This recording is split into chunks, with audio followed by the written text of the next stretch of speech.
attorney, na-accomplish mo na ba yung pinapagawa ko sa'yo?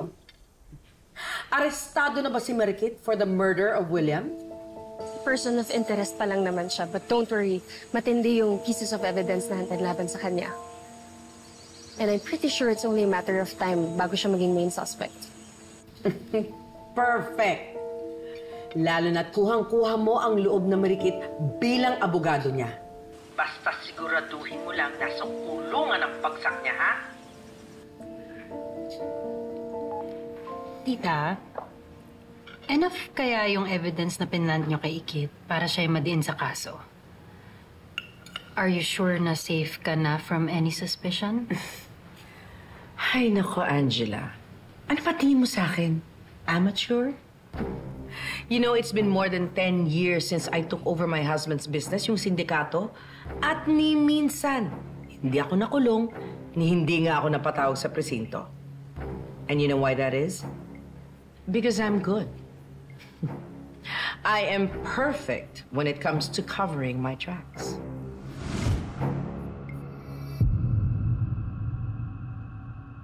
At this very moment, pinapaligiran na ng mga tao ko ang bahay mo. Isang tawag ko lang, ipapapatay ko ang asawa mo at anak mo. Ayup kayo. Wala naman akong ginagawa sa inyo. Bakit ako ginaganito? Alam mo, kung susunod ka lang, walang masasaktan. Pero kung tatanggi ka, sisiguraduhin kong mapapanood mong malagutan ng hininga ang mag-ina mo at isusunod pa kita. Ayup kayo! Alam mo, kung susunod ka lang sa akin, walang masasaktan. Madali lang naman yung papagawa ko sa'yo eh. Ikaw ang head ng IT department, hindi ba? Gusto ko, ipabura mo ang CCTV footage nitong resort. I-edit mo ang footage kung saan ako pumasok ng opisina ni William. Nang sa ganon, walang makakaalam na nanggaling ako doon. It's that simple. Gagawin ko po lahat ng gusto niyo. Huwag niyo lang saktan yung pamilya ko.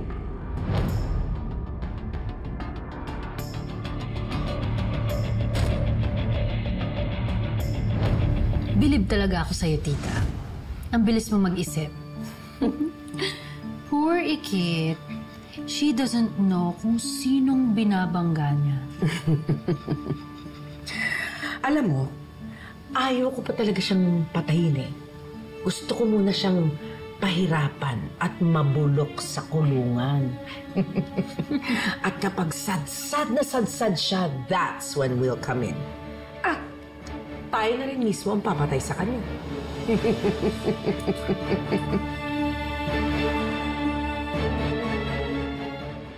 Anong ginagawa mo sa resort ng mga araw na yun?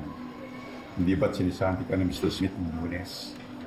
Ba't bumalik ka pa sa resort ng Marquez? Sir, ganito po yan Binalik ko po yung uniform ko. Pero umuwi din naman po ako agad. Pero nag-text po sa akin si Sir Macho na kailangan daw po namin mag-usap. Kaya po ako bumalik. Kung si Sir Macho naman pupunta mo sa resort, bakit na sa opisina ng dati? Kasi sir, sinabi po sa akin ni Blessy na tauhan po dun sa resort na meron daw pong meeting yung mag-ama, si Sir Macho at si Sir William. Kaya dun po ako pumunta sa office ng daddy niya. So hindi ka pumunta sa opisina ng daddy niya para awayin to dahil tinanggal ka nito sa trabaho mo? Hindi ko, sir. Excuse me, sir. Under arrest na ba yung client ko? Eh, parang hindi na-interview to eh.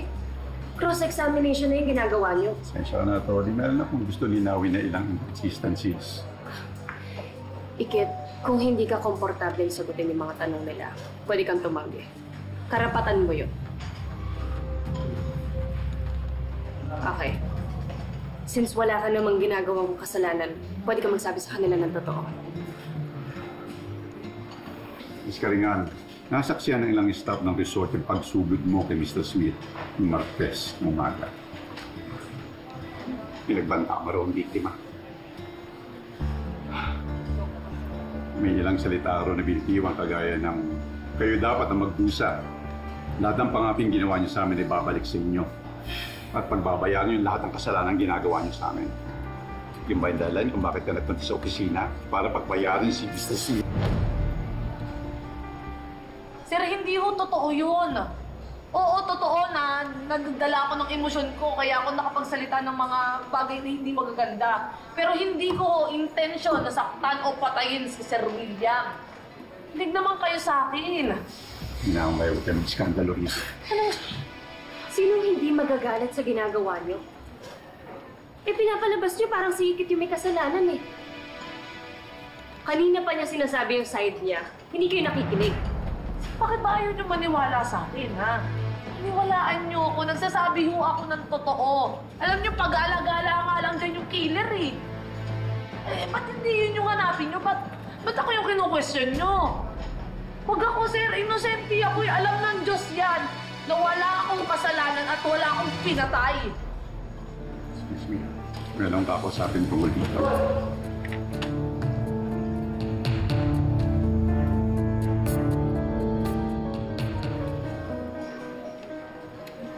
Kaya pasensya ka na.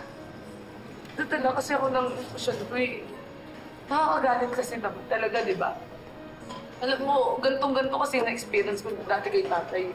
Alam mo yung mga pulis na yun, parang may galit sa akin eh. Sarado yung utak nila. Kamagalala, naiintindihan kita. Kung ako rin naman nasa posisyon mo, sigurado magwawala naman. Alam mo, Pia, dati akala ko pinakamasakit ng panjajudge sa akin yung light-lighting yung itsura ko. Pero ngayon, alam mo yung kino-question yung buong pagkatao. Hindi ko akalain may mga kagaya nila, Miss Soraya, ni Celine. Nung mga pulis na ito, kino-question yung pagkatao ko eh. Hindi pa man din ako nakakasuhan, kriminal na yung tingin nila sa akin.